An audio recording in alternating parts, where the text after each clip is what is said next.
Now we're going to begin with the Reese Method crystal bowls, actually experiencing the bowls and talking a bit more length, not too deeply, but giving you a much deeper idea of what the chakras are about. The first chakra, which we're going to be beginning with, is we're going to be going chakras 1 through 7 first, and then we'll be doing the 5 spiritual levels of the levels of the 12 levels of consciousness. And we start with the first chakra because that's where we come into the world and we get a body. And to understand the first chakra is to really understand that how you deal with solid matter is your first chakra.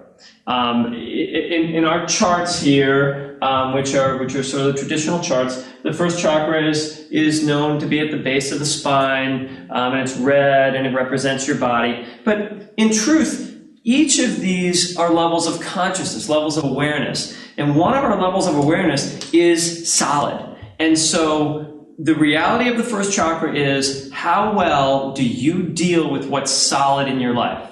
Do you deal with the things that are in your room? Am I conscious that I'm standing on the floor? Am I conscious that I'm surrounded by bowls? Am I conscious that I'm in the room with Mike, my cameraman? Am I really conscious of what's solid here? Or am I thinking about, what are we going to film next? Where are we going next? What time is it? Am I going somewhere? Where am I going to be? Do I have this done? Am I going to get this done in time? Are we going to, all of that stuff has nothing to do with being solid and grounded in the present moment. The first chakra is when you realize that the only thing exists at that level of consciousness is what's real and present right now.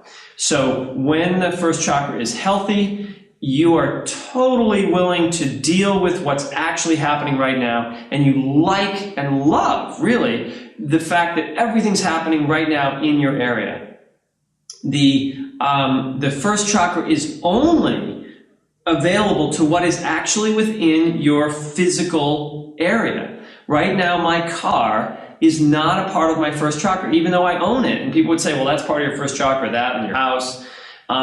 Those are not part of my first chakra because they don't exist in this time, in this moment.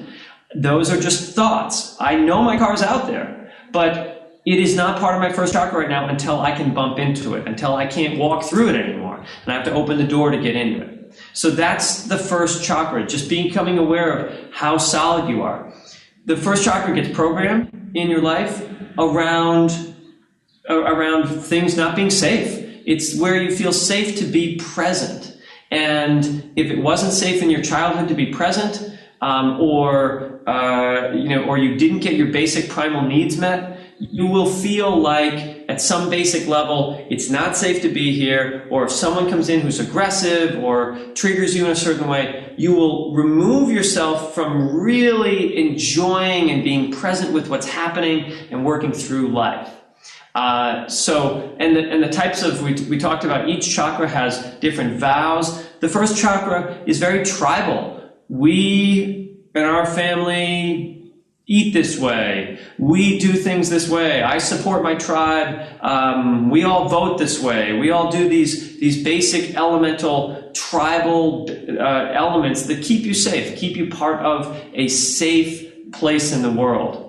It also has beliefs. Good people do things this way. That's a tribal belief. You didn't necessarily learn that on your own. You were taught that by your tribe, and that keeps you safe. And so the safety to be present is what's in that chakra. You don't need to ask anyone else to be safe to be present. You're here. You're solid. And so when you open to the first chakra, you are solid and aware of that.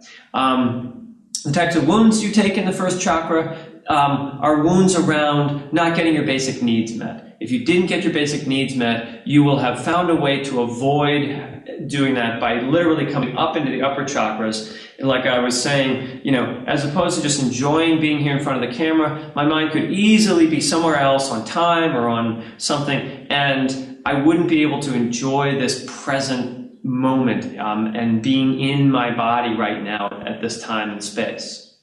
The final quality of the first chakra when you're in it and when you're solid is that it literally becomes a magnet for the things in your life, for the things that your other chakras, all the upper chakras, need your body to come down and be the manifesting principle in your life. So when you're solid, when you're alive, when you're awake, what happens is that you become like a magnet for the things that are good for you. When you're not in your body, or you're afraid, or you're presenting a body that isn't you, or you don't take care of your body, you don't keep it well fed or well fit, what happens is that what gets attracted to you are negative things. And so your body can either be a magnet for your fears, or they can be a magnet for your primal trust in the world.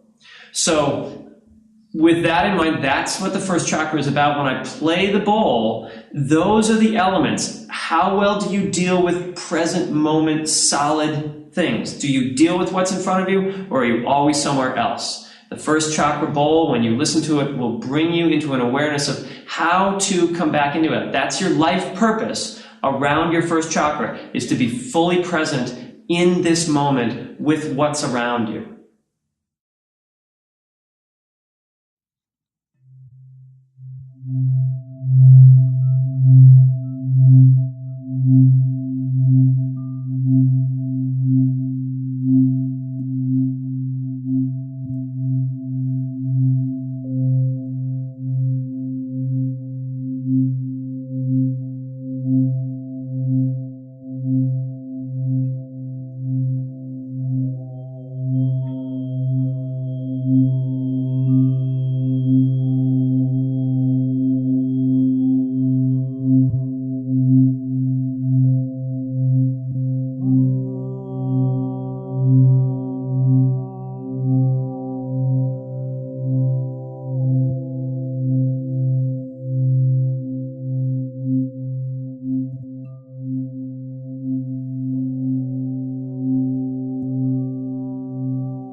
So take a deep breath and keep your eyes closed for a minute and just notice how that sound, that vibration called you into your body. You may not have even felt it in the traditional first chakra area. Your entire energy field has your first chakra in it. Your entire energy field runs through your body. Often when the first chakra plays, especially for the first time, people will feel it in their heart or in other areas of their body. But when you have an experience of a bowl, what's happening is that I like to think of it as you have shut off your internal voice, the internal chatter that is the white noise that gets shut off, and the voice that then emerges is the voice of your soul. And the voice of your soul loves you unconditionally, and anybody who loves you unconditionally will speak to you only in two ways. They will tell you what your highest potential is, or they will tell you how you are blocking that highest potential.